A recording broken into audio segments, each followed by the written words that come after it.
Thank you, Rabbi. My name is Joshua Cobb, and I'm the new president of Temple Beth, Israel. Thank you all for joining us this evening as we commence the High Holy Days. I'd like to share a story about a woman named Sylvia Jaruzelski who arrived in New York City on December 9th, 1938 aboard the SS Aquitania. She grew up in the town of Sokolka in northeastern Poland with her parents Eliyahu and Chana. She had 3 siblings, Sarah, Benjamin, and Yisrael. Life in Poland wasn't easy. The family scraped by as dairy farmers. Anti-Semitism was rampant. With that said, Sylvia, who didn't have a formal education, learned several languages. As the situation in Poland grew worse and worse, Sylvia was lucky enough to receive an immigration sponsorship to the United States from her Aunt Rose and Uncle Jack. When Sylvia arrived in the United States, she was only 19 years old. Later, Sylvia would learn of the terrible news about her family. Eliyahu, Chana, her parents, Sarah, Benjamin, and Yisrael, her siblings, all perished in Auschwitz. Eventually, Sylvia would go on to marry, have children, and rebuild and establish a family here in the United States. But also, due to her Jewish values and experiences, Sylvia did not shy away from standing up and speaking out in her new country, the same country that had offered her refuge. For she noticed things that in the United States were not right, and she understood how certain things like racism and discrimination, what those could ultimately lead to. She stood against attempts to segregate schools and housing. She cared deeply about working families and unions. Happy Labor Day, everyone. And there's a memorable incident where she refused to sign a petition that would have prevented an African American family from moving into her apartment building. She told the neighbors, "The only thing I care about is if they're a good person or not. Nothing else matters." While Sylvia's life was clearly tough and beset by tragedy early on, her legacy lives on in many ways, including the person you're listening to at this moment. If you haven't figured it out, Sylvia was my maternal grandmother. Her story of perseverance, survival, her sense of justice continues to inspire me, and it's what's driven me to be an active participant in our Jewish community. Temple Beth Israel has meant so much to me ever since we arrived here in Fresno in 2012.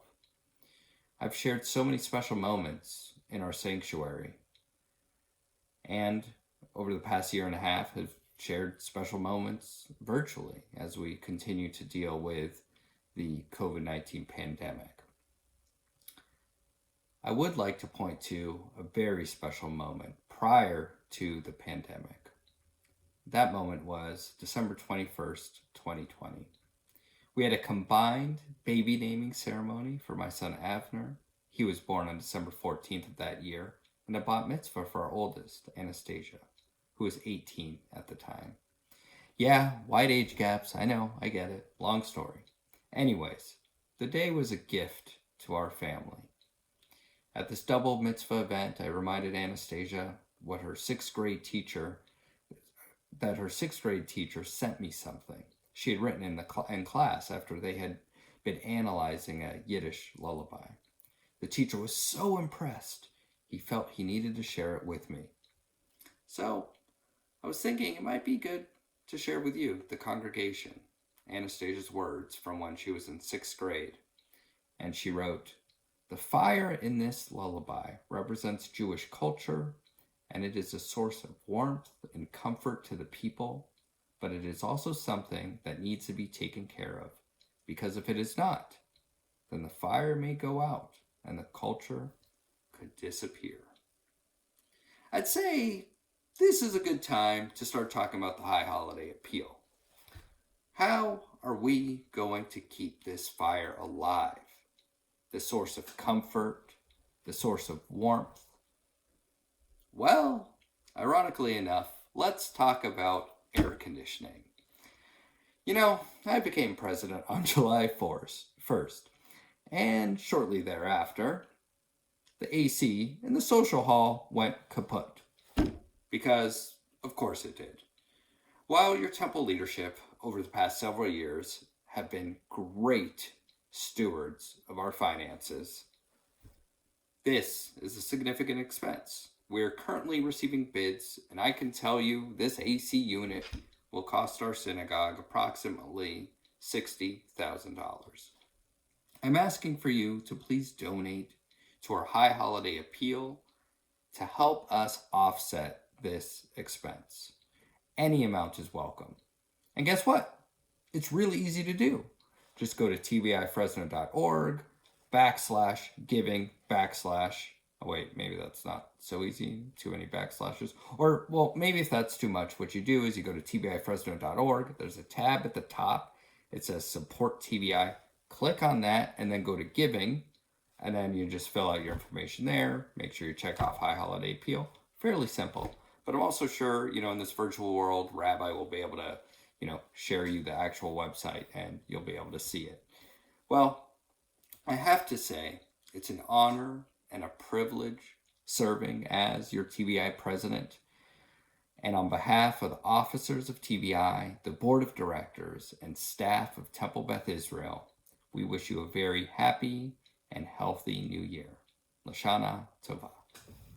Hi, Joshua Cobb again, Temple Beth Israel president. Just wanted to make one slight correction to the video. You may have noticed that in the video I referred to the baby naming ceremony as taking place in 2020. Actually took place in 2019. Many of you probably picked up on that. As you can imagine, I haven't gotten much sleep for almost 2 years now. As you can see, Avner over here just having a time. He keeps us on our toes, keeps us very busy, but sleep is not something I've been getting. Anyways, Happy New Year, everyone. Lashana Tova.